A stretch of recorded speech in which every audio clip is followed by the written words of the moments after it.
Chapter 8. Settling in. The advanced combat theory classroom was half the size of the lecture halls at my old academy. 12 desks arranged in a tight circle instead of theater seating.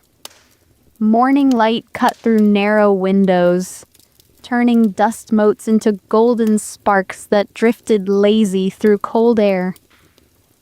The walls were bare stone except for one massive tactical map, showing the northern territories marked with pins. Red for chaos vents. Black for confirmed Guardian-class manifestations. White for unexplained disappearances. Too many white pins. They clustered around certain areas like infection spreading through healthy tissue. Professor Oral stood at the map with his back to us. He was weathered in ways that suggested survival rather than age. Burn scars crawled up his neck and disappeared into his collar. His left hand showed 2 fingers that were too smooth, too perfect, regrown at obvious cost. The new flesh was paler than the rest, slightly stiff in how they moved. When he finally turned around, his eyes held the flat assessment of someone who'd watched too many students die. Advanced combat theory, He said without preamble. His voice was rough, smoke-damaged. You're here because you survived your first deployment. Congratulations. That puts you in the top 40%. He tapped the map. But survival isn't competence. Luck runs out. Skill matters. He pointed at me without warning. You, the Polyps incident, village in the Southern Territories, 4 days ago. His eyes were cold, clinical. Walk me through your tactical approach. My mouth went dry. Every eye in the room turned toward me. I fortified a defensive position in the village tower, I said, keeping my voice steady. Cast multiple reality anchors to block weak points. Used binding magic to kill infected as they attempted entry. Held the position for hours until extraction arrived. Aurel was silent for 3 long heartbeats, studying me with those flat eyes. Impressive display of raw power, He said finally. Most binders your age would have dissolved or crystallized within the first hour of sustained casting. You survived through sheer magical capacity. He paused. Which is why your tactical failure is so wasteful. Heat flooded my face. You fought that entire engagement like a cleaver. He said it flat. Matter of fact. Held static position. Killed everything that came at you. Poured magic into direct combat until you nearly dissolved from accumulation. That approach works for cleavers. They're built for it. Offensive magic. High damage per casting. Designed to stand their ground and slaughter anything in range. He moved to stand directly in front of my desk. But you're not a cleaver. What is binding magic fundamentally designed for? I swallowed. Ranged control, support, crowd management. Elaborate. Binding magic creates nets, barriers, slowing fields. It's best at healing, shielding, warding. Preventing damage rather than dealing it. And can binding magic kill? Yes, but it's vastly less efficient than cleaving for direct damage. Correct. He crossed his arms. So explain to me why you chose to fight like a damage dealer when your magic is designed for control and support. The question hung in the air. I had no answer that didn't sound like excuse. I don't know, I admitted. I just reacted. Wrong. His tone sharpened. You didn't just react. You defaulted to a tactical pattern you learned from someone else. Someone who fights like a cleaver because they are one. He tilted his head. Who taught you combat tactics? My partner, Dane Ashforge. And is Dane Ashforge a cleaver? Yes. There it is. Aurel turned to address the whole class. This is a common failure pattern. Binders who partner with tactically dominant cleavers start fighting like their partners instead of using their actual strengths. They forget what they are, what they can do. He turned back to me. So tell me, Harrow, what should you have done? I thought through the panic and terror of that night. Tried to find different logic. Different approaches. I don't know, I said finally. Dane always planned our tactics. I supported him. I don't know how to think tactically as a solo binder. Something shifted in Oral's expression. Not quite approval, but something close. That, He said quietly. is wisdom. Admitting you don't know is the first step to learning. Many students would have invented justifications, defended indefensible choices. You acknowledged the gap in your knowledge. He moved to the slate board. Started drawing. And while it's important to fight with your cleaver as a unit, you must also understand your independent capabilities as a binder, because you won't always have backup. He sketched quick diagrams. Guard posts. Distance markers. Time calculations. Polyp organisms are drawn to sound and movement. He said. Standard doctrine for cleaver response is simple. Ring a bell. Sit in the middle of town. Slaughter everything that comes running. Efficient, effective, plays to cleaver strengths. He tapped the board. But you're not a cleaver. Your tactical responsibility as a solo binder is preserving life, not taking it. And sometimes that means extraction, not defense. He produced a regional map, spread it across his desk, pointed to locations. The village here. Guard post here. 30 minutes at a dead run. Less if you use binding magic to enhance speed. His finger traced the route. The moment you woke to screaming and chaos, your first action should have been immediate extraction with as many civilians as possible. My stomach clenched. But the infected, Would have followed sound and movement. That's how polyps hunt. he continued like I hadn't interrupted. Your job wasn't to kill them. Your job was to prevent them from spreading, create sound wards to mask movement, use shadow binding to obscure shapes, lead civilians out quietly while the infected were still learning to coordinate. He pulled out more documentation, containment protocols, response times. If you'd extracted to the guard post within an hour of initial infection, the warning crystal could have been ignited with the appropriate signal colors and a containment team would have arrived before dawn. Full cleaver squad designed specifically for polyp elimination. They could have surrounded the village, prevented spore escape, systematically cleared every infected host. His eyes were cold. More lives saved indirectly, less risk of regional contamination, and you wouldn't have nearly dissolved from accumulation. The words hit like physical blows. Because he was right. Everything he said was right. But I saved people, I said. My voice came out small. The civilians in the tower survived. Some civilians survived. He corrected. How many died while you were fortifying your position? How many transformed into amalgamations because you were focused on defense instead of extraction?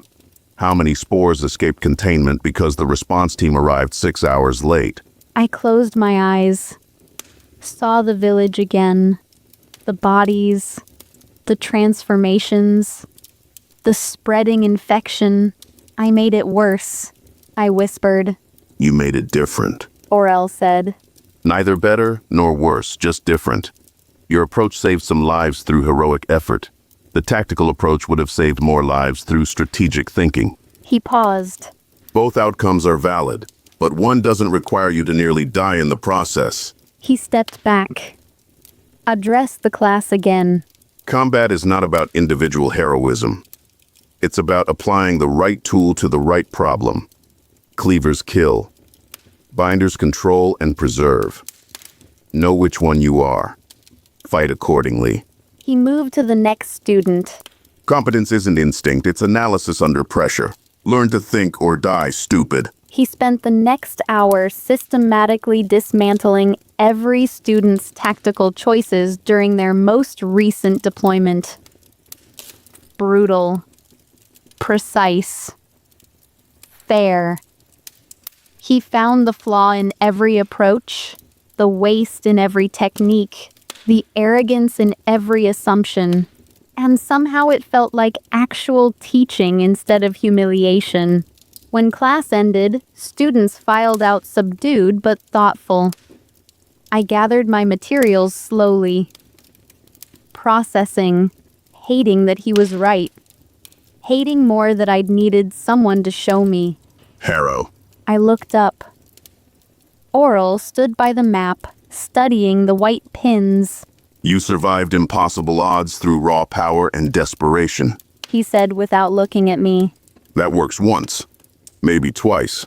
But you're at an academy that values skill over bloodline. Start learning to think tactically or transfer somewhere that tolerates waste. He said it without malice. Just observation. Assessment. I left the classroom feeling stripped bare and strangely grateful. Between classes, I caught glimpses of Kale everywhere. He moved through the academy like water flowing through channels, always surrounded by students, always talking, always seeming to know everything about everyone. I saw him in the dining hall holding court at a table crowded with admirers.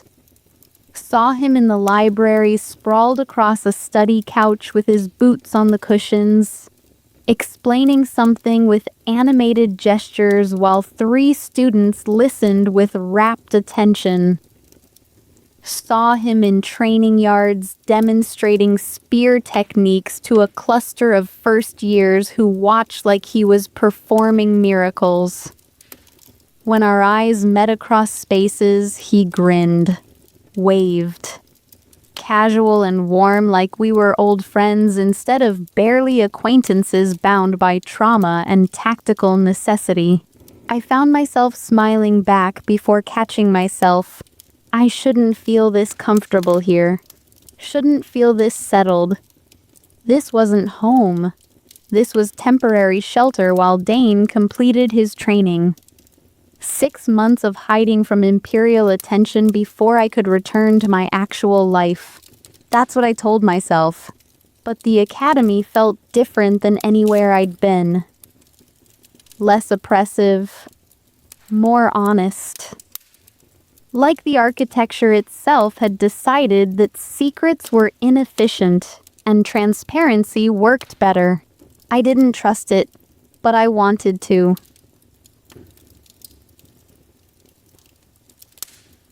The mandatory rotation transfer happened on my 4th day. A runner delivered the notice during breakfast. Sterile administrative language. Liv Harrow. Report to transfer room 3. 1400 hours. Assigned partner. Tyrell Vrell. My stomach clenched. I'd known this was coming.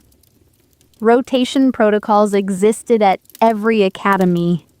Regular transfers to prevent dangerous accumulation, maintain ash ink balance, ensure binders stayed functional, but knowing didn't make it easier. Transfer room 3 was exactly what the name suggested. A small clinical space with 2 chairs, 1 table, basic privacy wards. No windows, no personality. Just white walls and cold efficiency. Tyrell Vrell arrived exactly on time. He was a 3rd-year cleaver, competent and utterly devoid of personality. Dark hair, average height. Expression that suggested he'd rather be anywhere else. Harrow. He nodded once. Sat down in the chair opposite mine. Let's make this quick.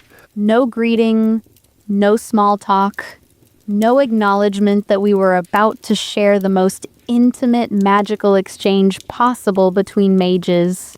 I sat, extended my hand across the table.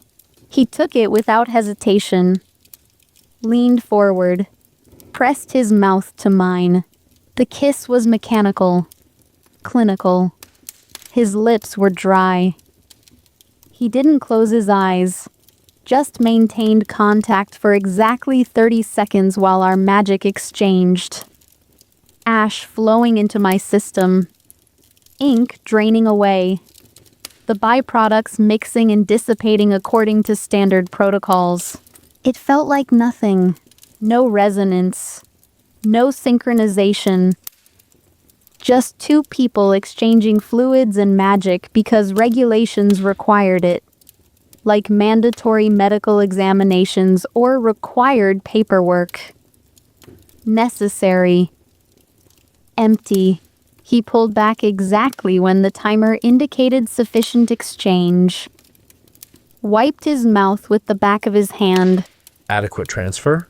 He said, standing, already moving toward the door. See you next rotation. And he was gone. I sat alone in the sterile room. My channels hummed with foreign ash. The ink marks on my arms had faded slightly.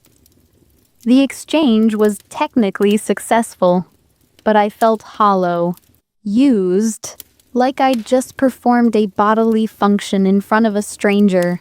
Walking back to my quarters afterward, I couldn't stop comparing. Dane's transfers felt like coming home, steady, grounding. Right. The way his ash flowed through my channels like it belonged there. The way our magic synchronized without conscious effort. The way touching him felt safe and necessary and perfect all at once. And then, unbidden, the memory surfaced. Kale's transfer during the village siege. How different it felt from Dane's controlled exchanges. Not safe. Not steady. Overwhelming in ways that should have been terrifying, but somehow weren't. The pull and release technique that made my body respond with shock and intensity. How my channels sang with his ash. How easy the casting felt. How natural. The guilt hit immediately. I shouldn't be thinking about Kale's transfer. Shouldn't be comparing. Shouldn't be wanting to experience it again. I had Dane. I loved Dane. But my body remembered the pleasure of resonance with Kale during combat. And that memory made me feel like I was betraying everything that mattered. I locked my door behind me, leaned against it, tried to breathe through the tightness in my chest. This was just rotation protocol, just necessary maintenance. It didn't mean anything that Tyrrell's transfer felt empty. Didn't mean anything that I was comparing it to memories of men who made magic feel like something more than clinical exchange. It was practical, tactical, survival. That's what I told myself.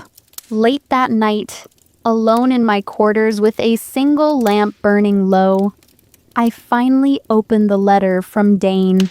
It had arrived 3 days ago. I'd been avoiding it. Afraid of what it might say.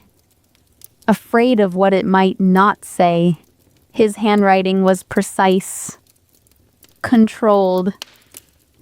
Every word carefully chosen. Every line perfectly straight. Liv. The island training is intensive. Advanced techniques I've never encountered. The instructors push harder than academy standards. I'm learning, growing stronger. Missing you is difficult, but necessary. Your safety matters more than my comfort. Write when you can. Stay safe. Dane. I read it 5 times. Analyzing every word for hidden meaning. For emotion beneath the tactical report.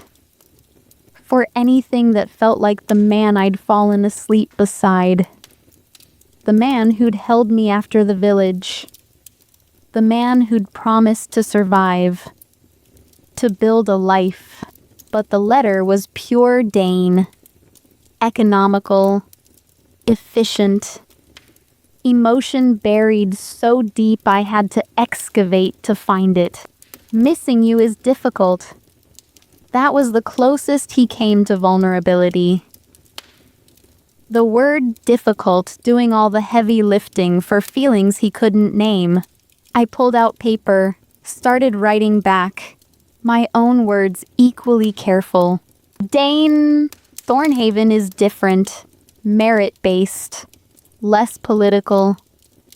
The classes challenge me in ways my old academy never did. I'm learning, growing, but I miss you. Miss us. The transfers here are mechanical, empty. Nothing like what we have. I count days until we can be together again. Stay safe. Please. Liv. I stopped, stared at what I'd written, at what I hadn't written. I didn't mention Kale. Didn't mention the resonance during combat. Didn't mention how the transfer felt during the siege. Didn't mention how comfortable I felt here, despite trying very hard not to feel comfortable. Some truths were too complicated to put in letters that would be magically transcribed and transmitted through Imperial mail stations. Every word I wrote would pass through at least 3 different scribes, would be copied and sent and received by people I'd never meet. Privacy was an illusion in written correspondence. Everyone knew this. Everyone wrote accordingly. I sealed the envelope, set it aside for morning delivery. Then I lay awake, staring at the ceiling, wondering what I was not saying, wondering why it felt like lying, wondering if Dane's careful words hid the same omissions, the same truths too complicated for paper and ink. The knock came just after sunset the next evening. 3 sharp raps followed by Kale's voice calling through the door. Liv, working dinner. I've got wine and intelligence reports and absolutely no shame about inviting myself to your quarters. I opened the door. He stood there grinning, arms full. 2 bottles of wine tucked under one elbow. An armful of documents and maps threatening to spill everywhere. His hair was windblown. His boots tracked mud across the clean corridor. Right, so He pushed past me without waiting for invitation, started spreading documents across my small table with the organized chaos of someone who did this regularly. we should discuss your training schedule, rotation optimization, combat theory applications, and He paused, actually looked uncertain for once. whether you're ready to tell me what you're really capable of. Fair's fair, yeah? He set one wine bottle on the table, produced 2 glasses from somewhere, poured without asking if I wanted any. I took the offered glass, sat down across from him, watched him arrange reports with efficient precision that belied his casual manner. Why do I get the feeling this isn't really about training schedules? I said. Because you're clever. He grinned, unrepentant. Training schedules are boring, but they're excellent cover for conversations about synthesis magic that shouldn't happen in public spaces where people might overhear. He leaned forward to point out a pattern in one of the reports. His hand brushed mine where it rested on the table. The transfer began immediately. That familiar trickle of silver and black. Ash and ink mixing where skin met skin. Not full exchange, just contact. Just the beginning of resonance that promised more if we let it continue. He didn't pull away. Neither did I. The contact lingered. 3 heartbeats. 4. Too long to be accidental. Long enough to be acknowledged. Then we both shifted. The moment breaking but not forgotten. Unspoken but understood.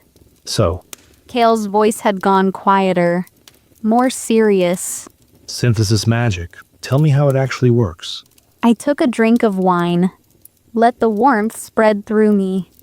Tried to find words for something I barely understood myself. It feels different from standard convergence, I said slowly. Less like balancing opposing forces. More like creating something new from both.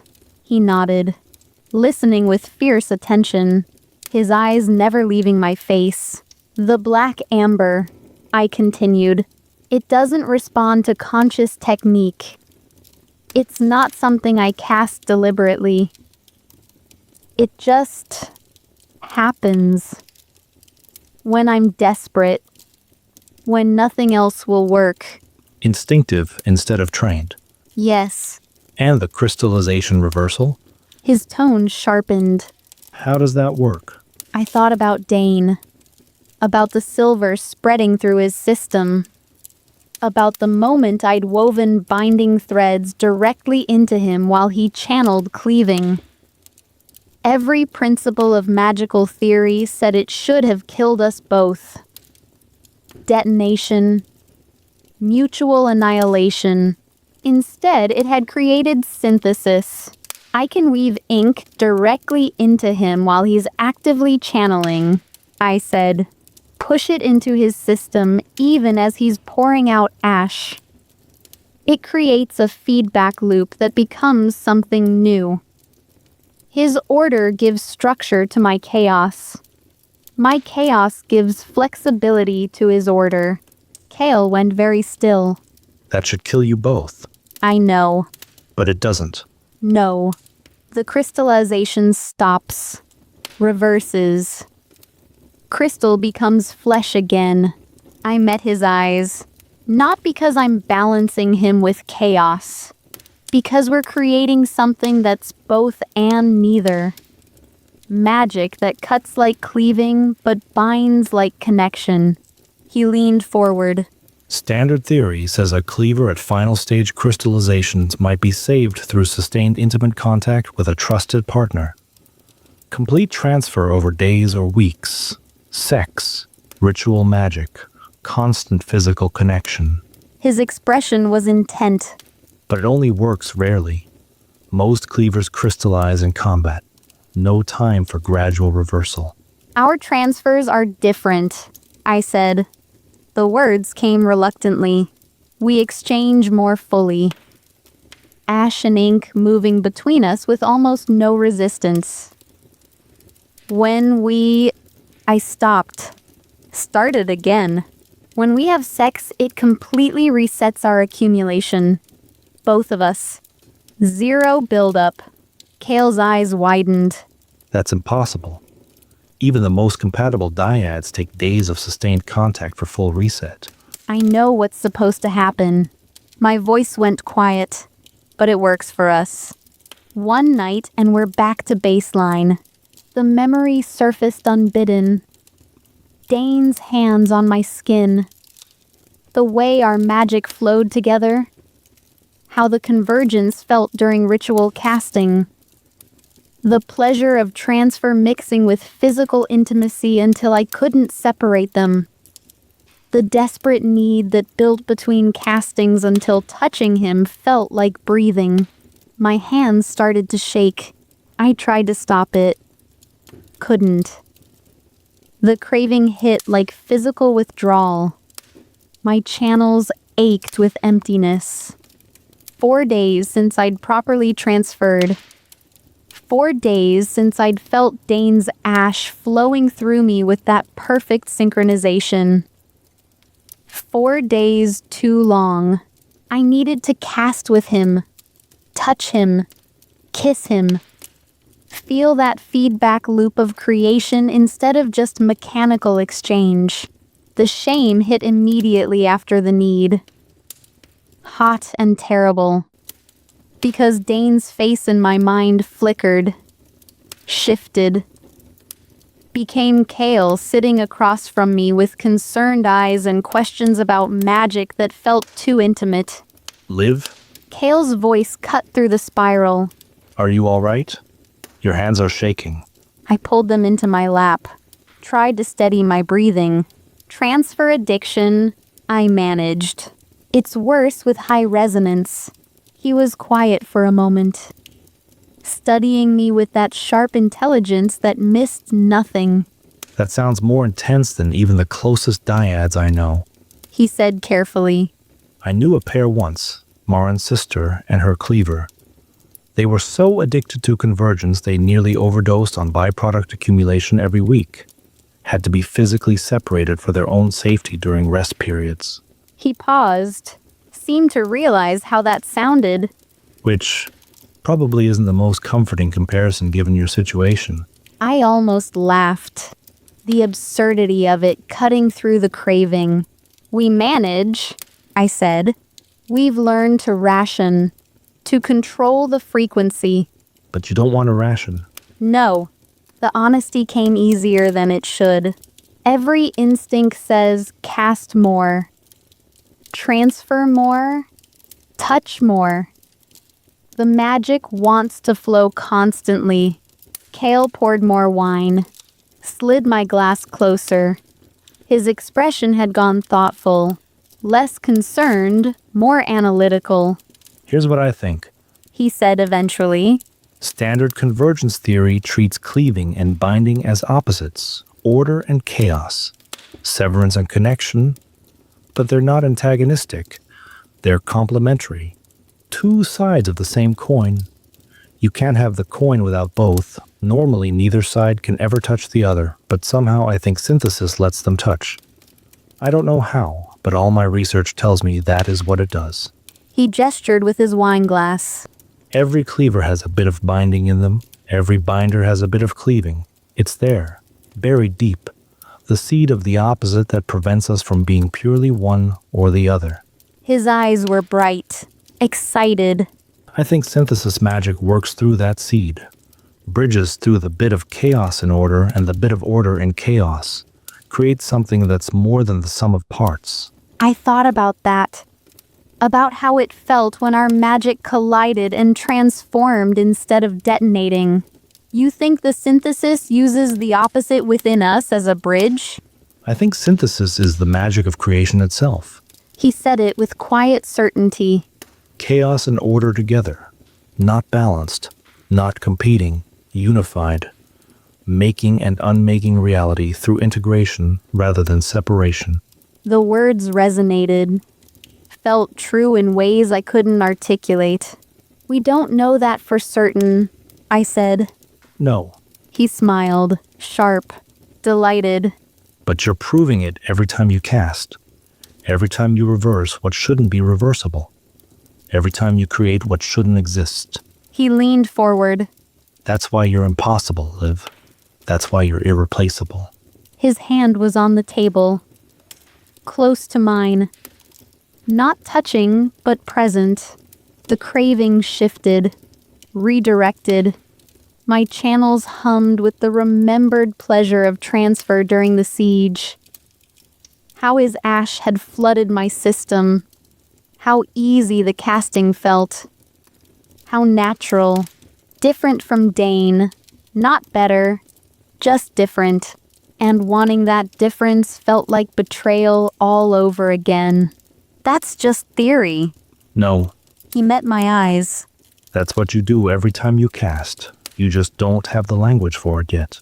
I looked down at his hand on the table.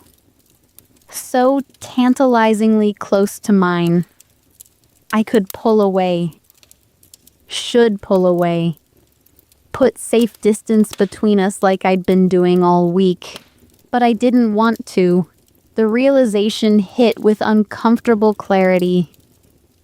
I wanted to stay here. Wanted to keep talking. Wanted the easy intellectual connection that felt dangerous precisely because it was so comfortable. Why are you helping me? I asked. Really? Not the mission, not the revenge. Why this? I gestured at the documents. The wine. The careful attention. Kale was quiet for a long moment. His expression shifted. Became something more honest. More vulnerable. Because talking to you feels like breathing. he said simply. And I've spent 4 years holding my breath. The words hung between us. Too honest. Too raw. Too much like confession. I should say something. Should acknowledge or deflect or change the subject. But my throat was tight. My heart hammering. Because some part of me understood exactly what he meant. Talking with him felt easy. Natural. Like I didn't have to calculate every word or measure every response. Like I could just be honest and he'd understand.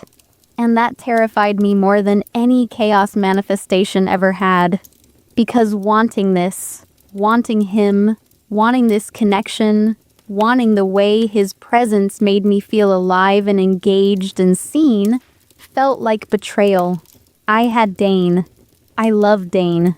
I'd chosen Dane, but sitting here with Kale, wine-warm and intellectually stimulated and genuinely happy for the first time in weeks, I couldn't lie to myself about what I was feeling, couldn't rationalize it as just tactical necessity or convenient access to compatible magic. This was desire. Pure and simple. Desire for connection that had nothing to do with survival and everything to do with want. And I had no idea what to do with that truth.